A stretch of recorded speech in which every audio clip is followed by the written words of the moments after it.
Assalamualaikum warahmatullahi wabarakatuh. Perkenalkan, nama saya Siti Hawang dengan NIM 1992152019.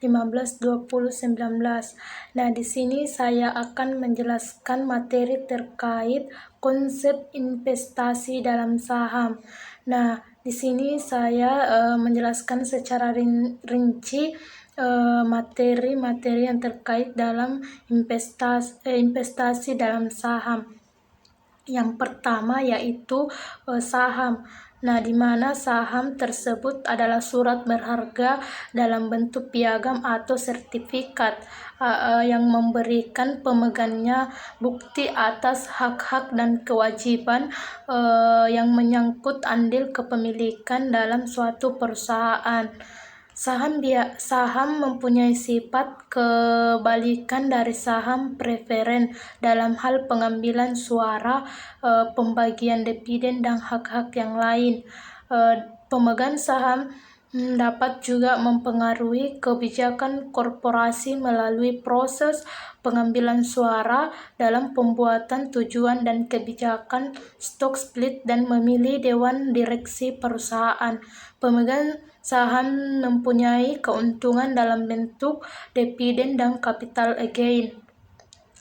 Nah, adapun saham preferen, di mana saham preferen adalah bagian saham yang memiliki tambahan hak melebihi saham biasa.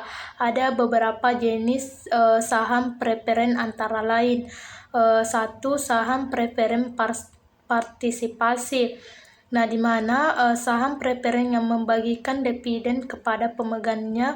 Pemilik saham ini setelah menerima dividen, tetapi mempunyai hak untuk membagi keuntungan yang dinyatakan sebagai dividen kepada pemegang saham biasa atau biasa private preferencer. Yang kedua yaitu saham preferen non-kumulatif. Nah, di mana saham preferen yang tidak mempunyai hak untuk mendapatkan dividen yang belum dibayarkan pada tahun-tahun yang lalu secara kumulatif. Nah, adapun pemegang saham. Nah, pemegang saham atau biasa disebut stakeholder adalah seorang atau badan hukum yang secara sah memiliki satu atau lebih saham perusahaan.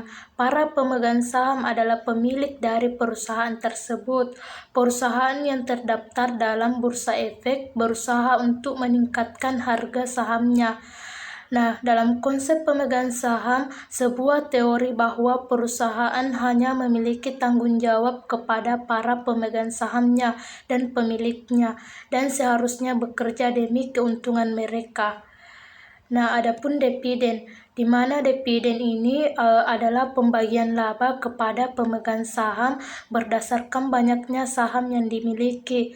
Pembagian ini akan mengurangi laba ditahan dan kas yang tersedia bagi perusahaan, tapi distribusi keuntungan kepada para pemilik adalah tujuan utama suatu bisnis.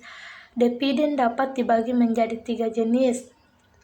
Yang pertama yaitu dividen tunai, di mana dividen tunai ini metode paling umum untuk pembagian keuntungan dibayarkan dalam bentuk tunai dan dikenai pajak pada tahun pengeluarannya.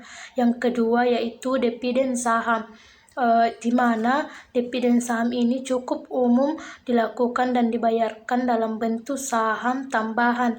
Biasanya dihitung berdasarkan proporsi terhadap jumlah saham yang dimiliki. Dan yang terakhir yaitu dividen properti. Nah, di mana dividen properti ini dibayarkan dalam bentuk aset. Pembagian dividen dengan cara ini jarang dilakukan. Adapun tujuan penilaian saham. Nah, tujuan penilaian saham, saham merupakan aset finansial yang dapat dijadikan investasi. Penilaian saham dilakukan untuk menentukan apakah saham yang dibeli atau dijual akan memberikan tingkat return yang sesuai dengan return yang diharapkan. Nah, adapun nilai saham dibedakan menjadi 3 bagian. Yang pertama yaitu nilai buku, yang kedua nilai pasar, dan yang ketiga itu nilai intrinsik. Nah, adapun analisa industri. Nah, di mana dalam analisa industri ini diperlukan untuk memilih industri yang memiliki prospek yang menguntungkan. Namun beberapa penelitian menyebutkan satu, industri yang berbeda mempunyai tingkat return yang berbeda. Dua, tingkat return masing-masing industri berbeda di setiap tahunnya. Tiga, tingkat return perusahaan-perusahaan di suatu industri yang sama terlihat cukup piagam. Yang keempat yaitu tingkat resiko industri juga beragam. Nah, dan yang terakhir yaitu tingkat resiko suatu industri relatif stabil sepanjang masa.